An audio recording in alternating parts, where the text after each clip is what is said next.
So I studied biotechnology at the Polytechnic University of Valencia, and I really decided to study biotechnology because I've always liked biological sciences. I loved biology, microbiology, but I also liked the practical point of view of these sciences, and that's why I chose biotechnology. I also liked that biotechnology itself is multidisciplinary because it includes sciences like engineering. It also includes biology, bioinformatics, chemistry, and all these sciences together gives you the possibility to address social challenges in a very broad perspective. And this is something that I really loved about biotechnology, and I don't regret having studied it. I studied first biotechnology at the university, then I continued with my master's studies in food quality and security at the Polytechnic University of Valencia. And when I finished my studies, then I started my PhD. I did my PhD here at IATA, the Institute of Agrochemistry and Food Technology. For that, I got a competitive grant from the ministry, which is an FPU grant. And during the 4 years of PhD, I did also 2 research stays into international renowned institutions like the University of Medicine in Austria, in Innsbruck,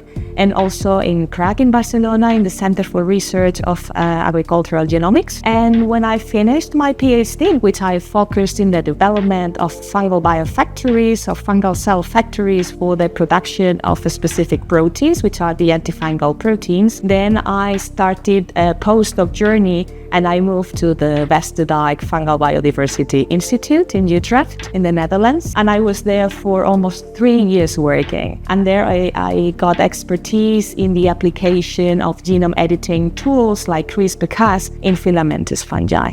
And when I finished my postdoc journey, then I came back to Spain again because I always knew that I wanted to come back to Valencia. And then I joined IATA, I joined the Fungal Biofactories group where I now belong to, and now I'm doing my own research lines here.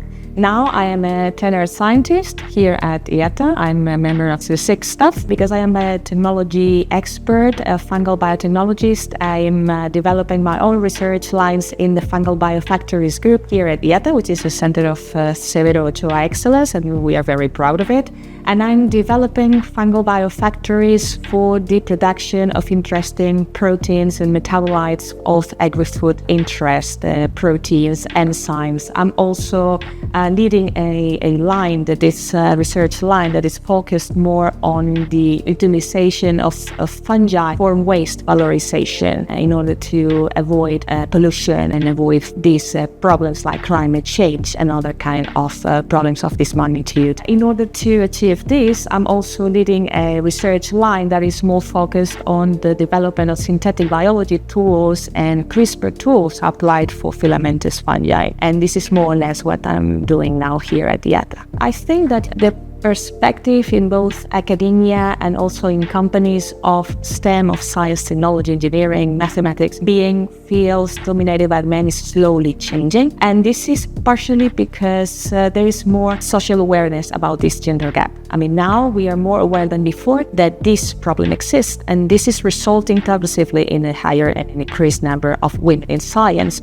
But still, we need to implement more solutions to try to overcome this gender gap. Some of the improvements that I think that both companies and academia are already implementing, for example, is the implementation of more flexible working hours. And I think that for women in special, being able to balance between their professional responsibilities and their personal lives, like taking care of children, of the family members, I mean, this is something that is key for women to finally decide taking a role in STEM or not. Other solutions or improvements that both academia and companies are implementing would be, for example, more funding specifically dedicated for females, for women. In this case, for example, this can be resulted in more grants, specific scholarships, specific calls for them, or even specific prizes that are giving them more visibility in companies, but also in academia. So these are improving or increasing the number of women taking this kind of roles. I think that maybe other possibilities could be more social events that they are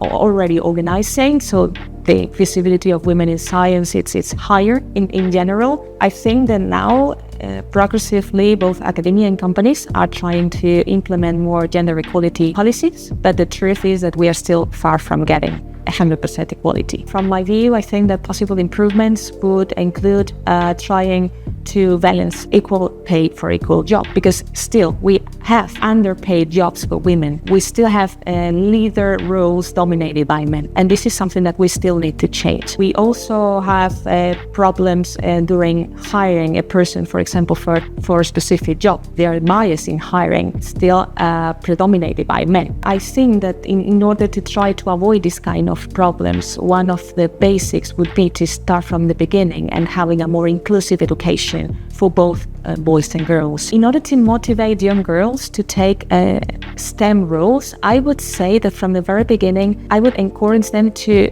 please don't have fear of failure. Some of the young girls still think that STEM is just for very intelligent people, and even some of them still think that these STEM fields are just for very intelligent men. And this is completely untrue. We are all aware that we all make mistakes. We are all humans, and mistakes are very welcome in STEM fields, because from mistakes we learn, and mistakes are just a part of the learning process. This is something I will try to motivate girls to try to overcome these fears of failure. The majority of the breakthroughs come from failures and from mistakes. So, this is just an important part of STEM. In order to also motivate young girls to participate in STEM and to take more roles in STEM, I would also think that organizing more events that are female-focused and with more diffusion about what STEM represents in society in general, and also trying to offer them like examples of women, of successful women in STEM that they can recognize and say, okay,